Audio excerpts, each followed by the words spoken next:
बिस्मिल्लाहिर्रहमानिर्रहीम अस्सलाम वालेकुम। और ये है लेमन कोरल सीडम। और इसमें भी 2-3 वैरायटीज़ हैं और वैसे भी जो सीडम वैरायटीज़ हैं उसमें बहुत सारी स्पीशीज़ हैं, बहुत ज़्यादा वैरायटीज़ हैं। तो ये जो लेमन कोरल सीडम है और मेरे पास तकरीबन जो आज की वीडियो में शामिल हैं 6 या 5 सीडम हैं।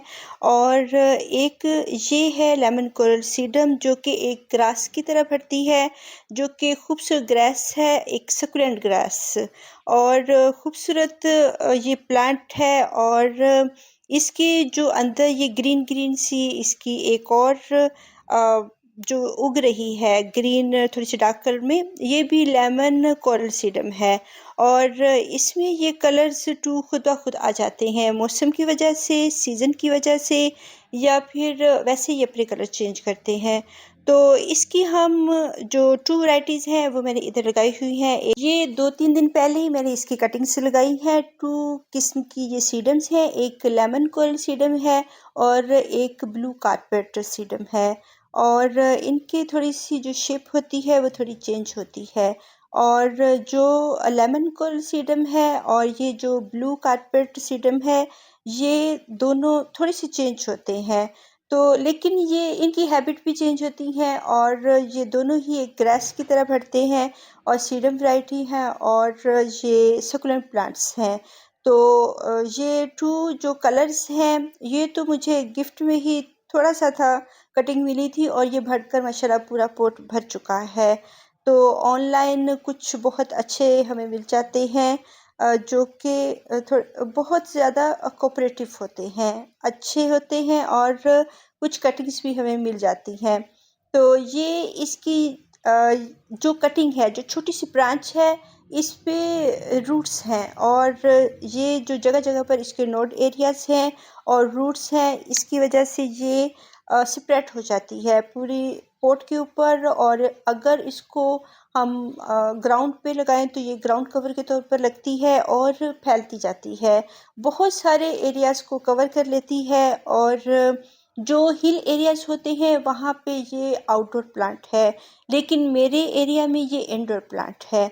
और इसको सुबह की हल्की सी लाइट, सर्दियों की जो सनलाइट है वो ये लाइक करती है, अदरवाइज़ इसको सनलाइट पसंद नहीं होती। ये इंडोर प्लांट के तौर पर हम रखते हैं, जबकि हिल एरियाज़ में हम इसको आउटडोर प्लांट के तौर पे रखते हैं। और वहाँ पे ये धूप को, जो ठंडी वाली धूप होती है सुबह के टाइम की और पार्शियल सी लाइट, उसको ये पसंद करती है। और बहुत गर्मी में फिर हम इसको इंडोर गार्डन में ले जाते हैं और शेडी एरिया में रखेंगे, क्योंकि ये फिर डायरेक्ट जो धूप होगी उसको बिल्कुल भी नहीं पसंद करती और ये बर्न होना शुरू हो जाती है और ब्राउन ब्राउन सी होकर फिर ये झड़ना शुरू हो जाती है। जो 48 टेम्परेचर जिन इलाकों में हो जाता है, जैसे कि मेरा एरिया बहुत हॉट हो जाता है, तो फिर हम इनको इंडोर और शेडी एरिया में रखेंगे, धूप से बहुत ज़्यादा बचाना है। और ग्रीन नेट के ऊपर भी कुछ बेडिंग्स या कुछ शीट्स वगैरह, क्लॉथ शीट्स जो होती हैं, वो फिर ग्रीन नेट के ऊपर आप उसको एक्स्ट्रा लगानी पड़ेगी। और फिर अगर शेडी एरिया है तो ठीक है, अगर किसी दरख्त के नीचे प्लांट्स के पीछे करके अगर हम इसको लगाते हैं तो ये हैप्पी रहती है। और हिल एरियाज़ में आप इसको आउटडोर और धूप में भी लगा सकते हैं, लेकिन वहाँ भी इतनी तेज़ धूप नहीं होनी चाहिए कि ये बर्न होना शुरू हो जाए। और इसको रीप्लांटिंग बहुत पसंद होती है, एक जगह से दूसरी जगह लगाना। इसको हम रूट से भी प्रोपोगेट कर सकते हैं और कटिंग से भी कर सकते हैं। और जो एरिया खाली है वहाँ पे हम इसको, इसकी कटिंग्स कट करके पूरे पॉट को भर सकते हैं, हैंगिंग बास्केट में लगा सकते हैं और बहुत सारे तरीक़ों से हम इसको अपने गार्डन में ऐड कर सकते हैं। और अगर बहुत ज़्यादा बारिशों का मौसम है तो फिर हम इसको बहुत ज़्यादा बारिशों से बचाएंगे। पानी ये लाइक करती है, ये जो लेमन कोरल सीडम है।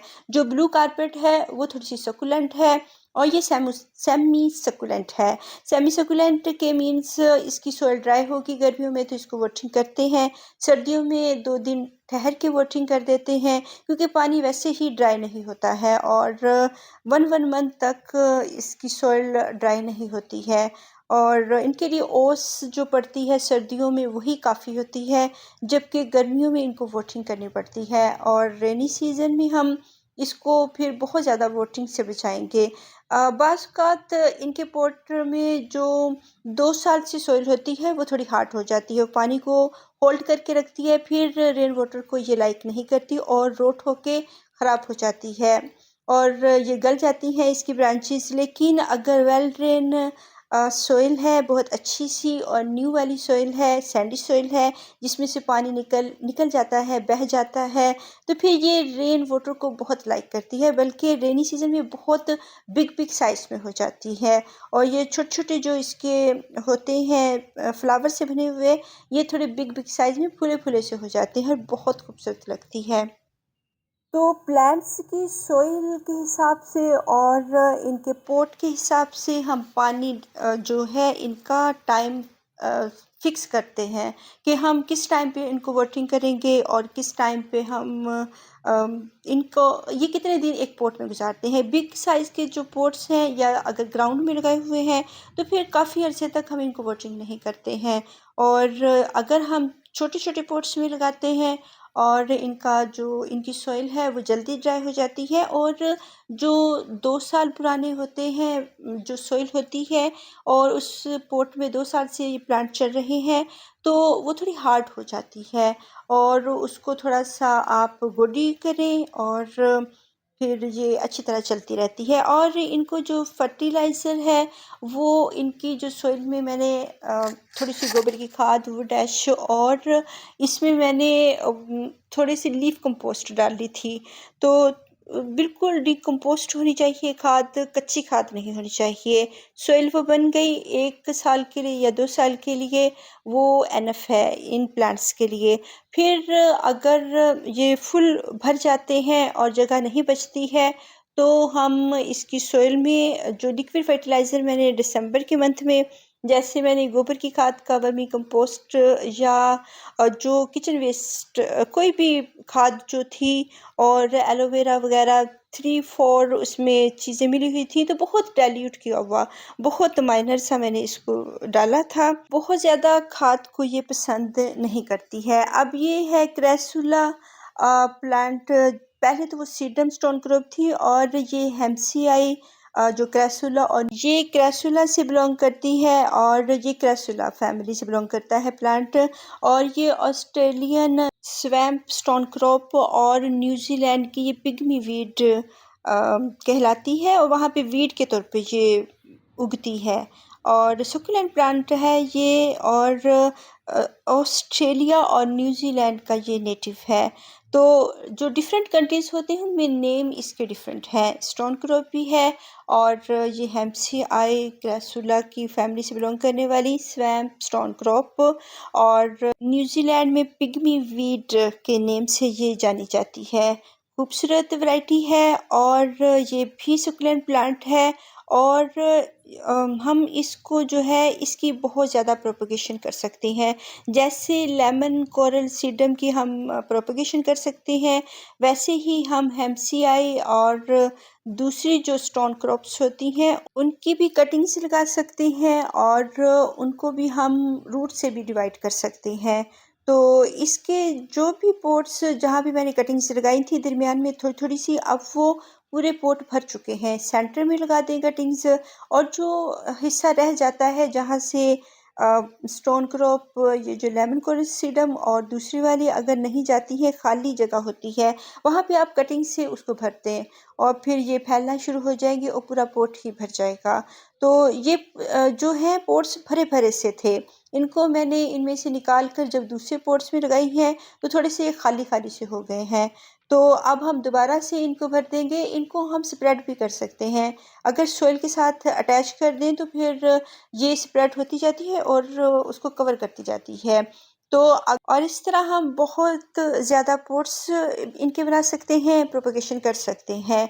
तो जो हेम्सियाई है और इसको हम इनकी भी कटिंग्स ऐसे ही लगाते हैं जैसे कि हम लेमन कोरोसीडम और जो ब्लू कार्पेट सीडम है। ब्लू कार्पेट सीडम को जो पानी की नीड है वो थोड़ी सी, अगर कह सकते हैं कि लेमन कोरोसीडम को हमने 3-4 दिन के लिए सर्दियों में बगैर पानी के रखा है, फिर वोटिंग की है, तो हम उसको 4-5 या 1 हफ्ते के लिए जो है सोइल ड्राई देंगे। जो ब्लू कार्पेट है वो ज़्यादा सकुलेंट है, ये सेमी सकुलेंट है, तो उसको थोड़ी देर से हम वोटिंग करेंगे, लेकिन इनकी दोनों ही वैराइटीज़ को हमने ज़्यादा देर के लिए ड्राई नहीं रखना है, वरना ये ख़राब हो जाएगी, जल जाएगी और ये ख़त्म भी हो सकती है। और इसके ये जो ऊपर फ्लावर से बने हुए हैं टिप्स के ऊपर, ये थोड़े से श्रिंक होना शुरू हो जाते हैं, फिर हम इनको वोटिंग करते हुए अच्छी तरह से जो होते हैं थोड़े से फूले फूले से हो जाते हैं, अच्छे लगते हैं। तो ज़्यादा ओवर वाटरिंग ना करें, फिर भी ये सक्यूलेंट प्लांट्स हैं तो ख़राब हो सकते हैं। एक ये है स्टोन क्रॉप, खूबसूरत सी मैकिनोई मैक्सिम। मैकिनोई मैक्सिम जो है ये, इसमें बहुत सारी वैराइटीज़ हैं, 600 वैराइटीज़ हैं इसमें मैकिनोई में। उनके सबके नेम्स मैकिनोई नहीं हैं, चेंज हैं। और ये जो सीडम की वैरायटी है स्टोन क्रॉप, वो क्रेसुला स्टोन क्रॉप है। इसके वाइट से छोटे छोटे से फ्लावर्स आ रहे हैं। और ये जो है ये सीडम स्टोन क्रॉप है, और ये भी एक सकुलेंट प्लांट है, और इनके ऊपर छोटे छोटे से जैसे रोसेट बने हुए होते हैं। जो इनकी टिप्स होती हैं छोटे छोटे से रोज़ की तरह लगती हैं, जैसे रोज़ प्लांट के बहुत खूबसूरत प्लांट्स जो कि फेरी गार्डन के लिए बहुत स्मॉल साइज़ में, टाइनी साइज़ में हमें मिल गए हों। और ये भी हैंगिंग बास्केट में लग सकती है, और ये भी फैलती है, स्प्रेड होती है, और इसकी जो वाटरिंग की नीड है वो और ज़्यादा बढ़ जाती है। यानी कि हम भी इसको 8 डेज़ के लिए, 7 डेज़ के लिए, 10 डेज़ के लिए इसको हम जो है सोइल ड्राई देते हैं सर्दियों में। गर्मियों में थोड़ा-सा दुरानिया बढ़ जाता है, लेकिन फिर भी इसको रोक कर पानी दें, और गर्मियों में ये ना करें। अब ये छोटा-सा एक प्लांट है, ये टेरेरियम में यूज़ हो सकता है, इसको भी ज़ाया ना करें। ये जो वीड्स उगती हैं प्लांट्स के अंदर, हमारे पॉट्स के अंदर, इनको भी ज़ाया ना करें, ये भी कटिंग्स के तौर पर, और इनकी जड़ों और रूट्स से भी ये टेरेरियम में हम छोटे-छोटे प्लांट्स लगाकर खूबसूरत टेरेरियम बना सकते हैं, और वो बहुत खूबसूरत भी लगते हैं। तो इस तरह हम बहुत सारे पॉट्स तैयार कर सकते हैं, इनको हैंगिंग बास्केट में लगाएंगे, नीचे को लटकते हुए बहुत खूबसूरत लगते हैं। तो जो स्टोन क्रॉप है उसको हमने, जो मैकिनोई मैक्सिम स्टोन क्रॉप है, उसको हमने जो है, इन सभी स्टोन क्रॉप्स को मैंने सर्दियों में लिक्विड फर्टिलाइज़र दे दिया था। अब ये देखें, इसको मैंने हेम्सियाई को भी इसमें प्रोपगेशन की है, थोड़ी सी लगाई है, 2 जगह पे लगाई है, और नेक्स्ट आने वाले 15 दिन में ये माशाल्लाह पूरा पॉट भर जाएगा। तो ऐसे हम बहुत सारे पॉट्स तैयार कर सकते हैं। ये मेरी तकरीबन, अगर बहुत ज़्यादा गर्मी लास्ट ईयर थी तो बहुत कम रह गई थी, फिर बहुत आगे अच्छे से मौसम आए तो फिर हमने बहुत थोड़ी सी मिकदार में जो बच गई थी उसी से भी ये माशाल्लाह बहुत सारे पॉट्स तैयार हो चुके हैं।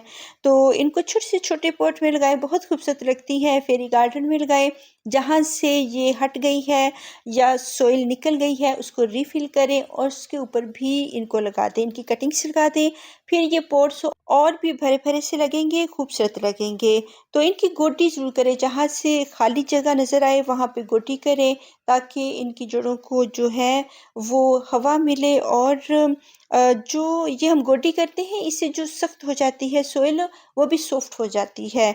और इनमें इसमें मेरी वो कैंसियाई भी लगी हुई है, 2 किस्म के प्लांट्स लगे हुए, हेम्सी और वो कैंसियाई, दोनों ही क्रैसुला फैमिली से बिलोंग करती है। और वो कैंसियाई वो भी मैंने दूसरी जगह पे रखी हुई है।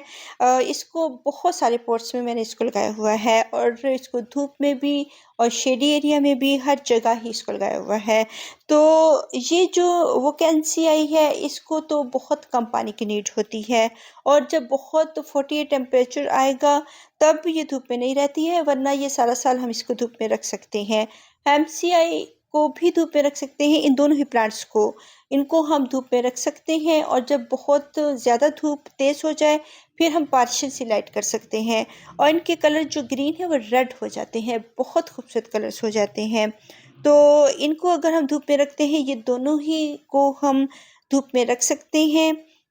लेकिन लेमन कॉर्ल सीडम और ब्लू कारपेट सीडम को हम धूप में नहीं रख सकते हैं, वो शेडी एरिया के प्लांट हैं। सर्दियों की सुबह की धूप में हम रख सकते हैं। सुबह की ये जो मार्च की धूप है बहुत हल्की सी लाइट सी है। अब इसमें मैंने फेरी गार्डन बनाया हुआ है और इसमें जो पाथवे मैंने बनाया था वो ख़राब हो चुका है पानी देने से और बारिशों की मदद से। तो इसमें एक सूखी ब्रांच मैंने 3 पार्ट या 4 पार्ट उसके कट करे और फिर उनको लगा दें और पाथवे इसका बहुत खूबसूरत सा बन जाता है। तो छोटे-छोटे फेरी गार्डन, छोटे-छोटे से पॉट्स और प्लांट के हिसाब से बहुत खूबसूरत लगते हैं। तो इनको हिद्दत से बहुत ज़्यादा जो मौसम होते हैं, इनकी सख्तियाँ ये बर्दाश्त नहीं कर सकते हैं और ये ठंडे इलाकों का नेटिव है। ठंडी जगह पे ये बहुत अच्छी तरह बढ़ते रहते हैं, फिर कुछ केयर की ज़रूरत नहीं होती।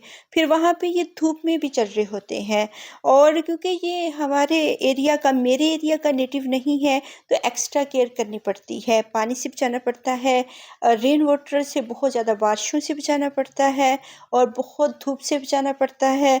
फिर ये माशाल्लाह बहुत बढ़ते रहते हैं और इनकी कटिंग्स लगाना ना भूलें, क्योंकि इनको रीप्लांटिंग, रिपोर्टिंग करना, इधर से उधर लगाना इनको बहुत पसंद होता है। और माशाल्लाह रमज़ान का मंथ है, खूबसूरत रोज़े बहुत अच्छे जा रहे हैं और आप भी बताइएगा कमेंट्स में कि आपके रोज़े कैसे जा रहे हैं। कूल-कूल से रोज़े हैं, ठंडे रोज़े हैं और अल्लाह पाक हमारे रोज़े कबूल भी करें। और इसके साथ बहुत सारे काम जो हैं वो हमारे होते रहते हैं और ये जो गार्डनिंग है ये भी साथ-साथ जो है इनके चलती रहती है। तो पॉट्स को भरते रहें, एक्स्ट्रा करते रहें, इनकी प्रोपगेशन करते रहें। इनको बहुत ज़्यादा ना तो खाद की ज़रूरत होती है, ना ही इनको बहुत ज़्यादा वाटरिंग की, ना ही धूप की। अल्लाह हाफ़िज़।